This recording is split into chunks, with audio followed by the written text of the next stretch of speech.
Ele viu o irmão construir algo do zero. Viu o dinheiro entrar.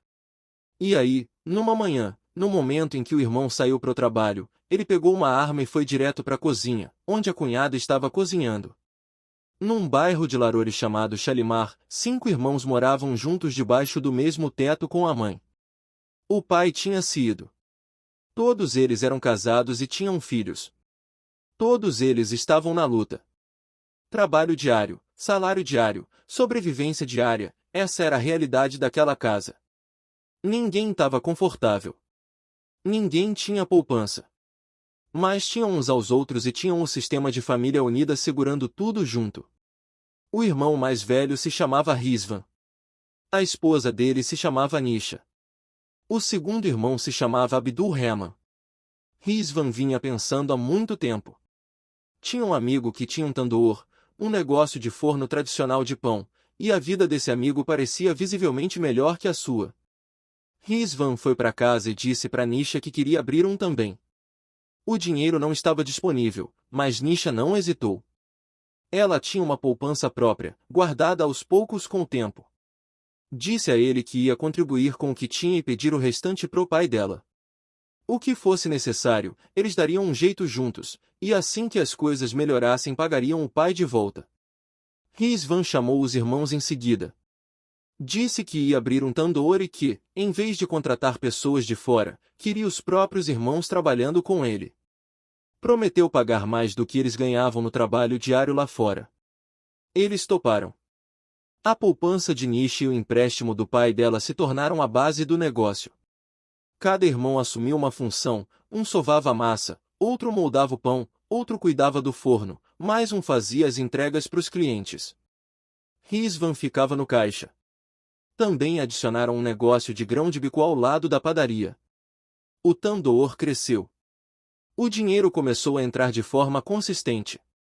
A casa, pela primeira vez em muito tempo, começou a respirar. Mas nem todo mundo ficou feliz com isso. Abdul Rahman, o segundo irmão, começou a mudar. Conforme o negócio crescia e a renda melhorava, algo escuro foi tomando conta dele por dentro. Ele começou a olhar para Rizvan de um jeito diferente. Ficava observando Rizvan sentado no caixa enquanto todo mundo fazia o trabalho pesado. Observando o dinheiro acumular. E em vez de enxergar um irmão que tinha assumido um risco, pedido dinheiro emprestado, construído algo, e levado a família inteira junto, ele via outra coisa. Via injustiça. Via a si mesmo sendo explorado. Ele confrontou Rizvan diretamente. Disse que todo mundo fazia o trabalho de verdade enquanto Rizvan ficava sentado contando dinheiro. Disse que aquilo não estava certo. Rizvan foi direto. Disse para Abdul Rahman que ele era o dono do tandoor. Era ele quem tinha investido o dinheiro, que pagava as contas, que cobria os custos de gás e manutenção. Os irmãos estavam recebendo mais do que ganhariam em qualquer outro lugar. Ele tinha feito um favor levando eles pro negócio e era assim que Abdul Rahman estava respondendo, com ciúme. Abdul Rahman disse tudo bem. Disse para Rizvan que tinha terminado de trabalhar lá e foi embora. Rizvan disse que era escolha dele. Agora em casa sem renda nenhuma, Abdul Rahman começou a pensar no que podia fazer por conta própria. Decidiu que queria abrir o próprio tandoor. Mas não tinha dinheiro. Foi até a mãe e fez uma exigência. A casa onde moravam tinha sido do pai deles. Cada irmão tinha uma parte nela. Disse para ela vender a casa e dar a parte que era dele. Nisha estava presente. Ela falou na hora. Disse a Abdul Rahman que aquela não era uma decisão para ser tomada de qualquer jeito. Se a casa fosse vendida, onde todo mundo ia morar? Iam usar o dinheiro para pagar aluguel ou para comprar comida? Era jogada errada e ela estava dizendo isso abertamente. Abdul Rahman se virou para ela. Disse para ela não se meter. Que aquilo era entre ele e a mãe dele e não era da conta dela. Nisha não cedeu. Lembrou a ele que era esposa do irmão mais velho, Ababi, e que tinha todo o direito de falar em assuntos que afetavam a família inteira. Abdul Rahman foi embora com raiva. Naquela noite, quando Rizvan voltou do tandoor, tudo veio à tona. Rizvan foi direto com Abdul Rahman. Você tá em casa há 4 dias sem fazer nada. Sua esposa e seus filhos estão na casa dos pais dela. Você não tem renda. Levanta e volta pro trabalho. Abdul Rahman não disse nada. Só ficou olhando. Na manhã seguinte, 14 de março, foi uma manhã igual a qualquer outra. Rizvan foi até o quarto de Abdul Rahman antes de sair pro trabalho. Disse de novo, já chega disso. Você tem filhos pequenos. Como você vai se virar?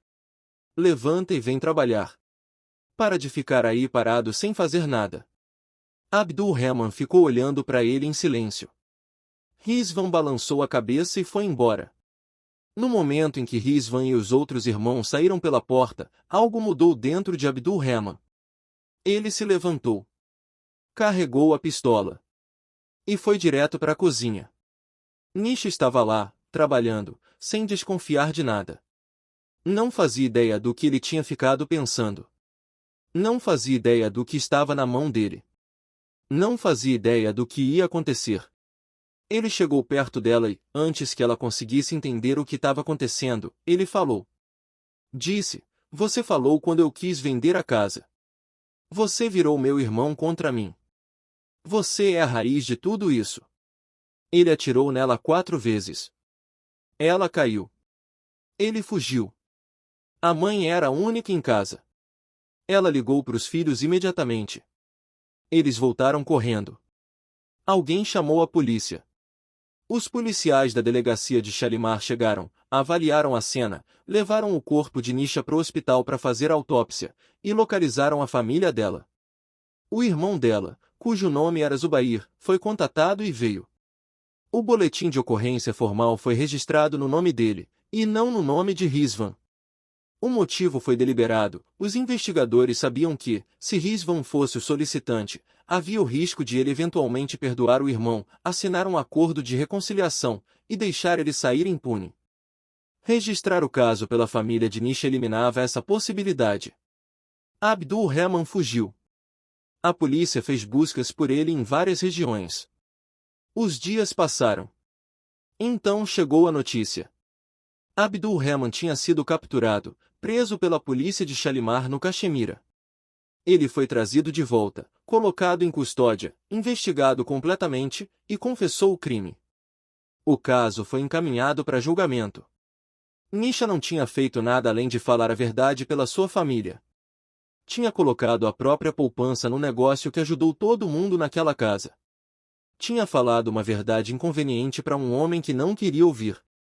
Foi isso que custou a vida dela.